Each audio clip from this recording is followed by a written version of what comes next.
Hey everyone, and welcome to our video all about Pakistan. It's a country that often gets a bad rap in the news, right? You mostly hear about serious stuff like terrorism and political problems.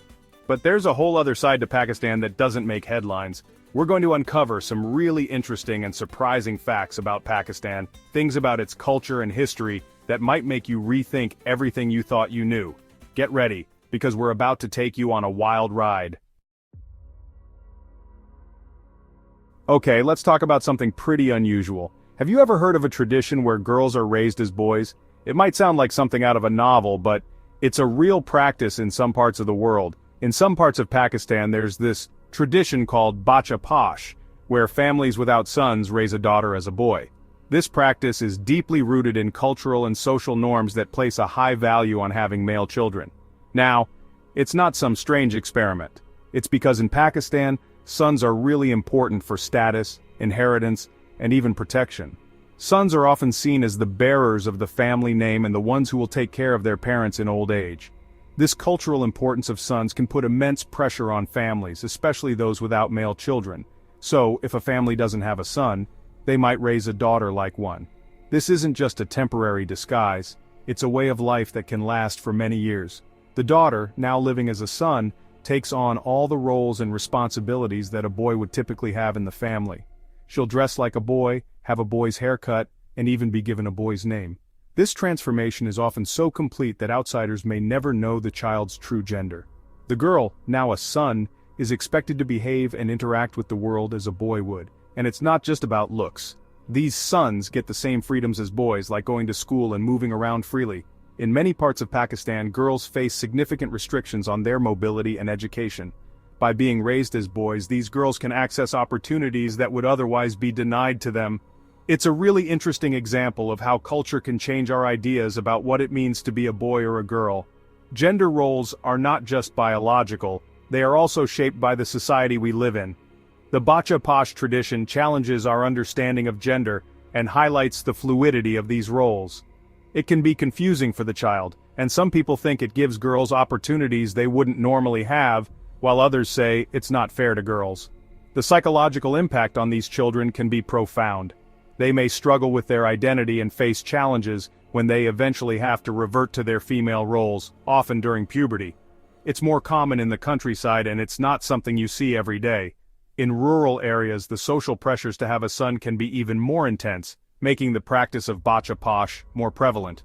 However, it's important to note that this tradition is not universally accepted and can vary widely in its implementation, but it shows that Pakistan has its own unique culture, with traditions, social pressures, and honestly, a bit of irony. The Bacha Posh tradition is a fascinating example of how cultural practices can adapt to meet social needs, even if it means bending the conventional rules of gender. It raises important questions about gender identity, societal expectations, and the lengths to which people will go to fulfill cultural norms. Let's talk about Pakistan and Armenia. These two countries, despite being thousands of miles apart, have a unique and complex relationship that has significant implications for international diplomacy and regional stability. Pakistan is the only country in the world that doesn't recognize Armenia as a country. This isn't just a minor diplomatic snub, it's a significant stance that affects various aspects of international relations, from trade to cultural exchanges. It's like pretending they don't exist. But why would Pakistan take such a drastic step? The answer lies in a complex web of historical, political, and cultural factors. One of the main reasons is the ongoing conflict between Armenia and Azerbaijan over the Nagorno-Karabakh region. This disputed territory has been a flashpoint for violence and tension for decades, drawing in various regional powers. Pakistan and Azerbaijan are really close friends, like best buddies. Their relationship is built on mutual support and shared interests, particularly in the context of their respective regional conflicts. They share similar religions and cultures, which further strengthens their bond. Both countries are predominantly Muslim, and this religious connection plays a significant role in their alliance. Pakistan always supports Azerbaijan in this fight, so much so that they won't recognize Armenia. This unwavering support is a clear message to the international community about where Pakistan stands in this conflict. It's like saying, if you're my friend's enemy, you're my enemy too. This kind of loyalty is rare in international relations, where alliances can often be fluid and based on changing interests. This situation makes it hard for Pakistan and Armenia to trade or share cultures. The lack of diplomatic recognition means there are no formal channels for economic or cultural exchanges, which can be detrimental to both countries. It shows how complicated relationships between countries can be. Diplomatic standoffs like this one are a reminder that international relations are often influenced by a myriad of factors, including historical grievances, cultural ties, and strategic interests. The Nagorno-Karabakh conflict itself is deeply rooted in history, with both Armenia and Azerbaijan laying claim to the region. Over the years, this conflict has seen numerous ceasefires and peace talks, but a lasting resolution remains elusive. Pakistan's support for Azerbaijan extends beyond just diplomatic recognition. The two countries have engaged in various forms of cooperation, including military and economic partnerships. This alliance is a strategic one, aimed at bolstering their positions in their respective regions. On a cultural level, the people of Pakistan and Azerbaijan share many traditions and customs.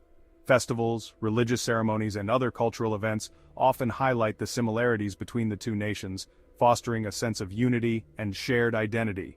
However, the lack of formal diplomatic relations between Pakistan and Armenia creates significant barriers to trade. Without official recognition, businesses in both countries face numerous challenges in establishing trade links, which can hinder economic growth. In the broader context of international diplomacy, the Pakistan-Armenia standoff is a case study in how historical conflicts and alliances can shape modern-day relations. It underscores the importance of understanding the historical and cultural context that influence diplomatic decisions. As we look at the global stage, it's clear that the relationships between countries are often more complex than they appear. The Pakistan-Armenia standoff is just one example of how intertwined and complicated international relations can be, influenced by a myriad of factors that go beyond simple diplomatic recognition. Ultimately, the hope is that through dialogue and understanding, even the most entrenched diplomatic standoffs can find a path to resolution. The world is interconnected, and fostering better relationships between nations is crucial for global peace and stability. Get ready for this one. This is a story that will take you through decades of tension, rivalry, and a race for power in South Asia. Pakistan is the only Muslim-majority country with nuclear weapons. Yes, really. This fact alone makes it a unique player on the global stage, especially in the context of nuclear armament. This goes back to the 1970s because of their rivalry with India. The two nations have a long history of conflict, dating back to their independence from British rule in 1947. The partition led to massive upheaval and set the stage for decades of animosity. India and Pakistan don't get along and have fought wars and other conflicts. The wars of 1947, 1965, and 1971 were significant, each leaving deep scars and fostering a climate of mutual distrust and hostility. When India got nuclear weapons in 1974, it was a game-changer. The test, known as Smiling Buddha, was a clear signal of India's entry into the nuclear club. This development sent shockwaves through the region. Pakistan felt it had to do the same. The pressure was immense, and the stakes were high. Pakistan's leadership, driven by a need to maintain regional balance and national security, embarked on an ambitious nuclear program. They tested their own nuclear weapons in 1998, in a series of tests called Chagai-I. This was Pakistan's way of demonstrating its nuclear capability and asserting its position in the regional power dynamics, which surprised a lot of people. The international community was taken aback, and the tests led to widespread condemnation and sanctions. Yet for Pakistan, it was a moment of national pride and a strategic necessity. Pakistan says they only have these weapons to protect themselves, emphasizing that their nuclear arsenal is a deterrent against aggression.